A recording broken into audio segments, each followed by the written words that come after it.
Gözümde canlanır heyalın yine de, ayrılıp dert olup sene demene de, öyle sözsüz ölerim.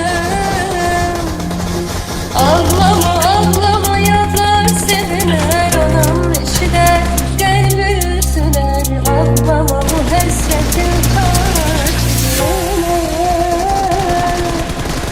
Gözümde canlanır heyalın yine de, deli kalbine bir de bir atacak. Sana demiştim yine günün olacak. öyle sözsüz ölerim.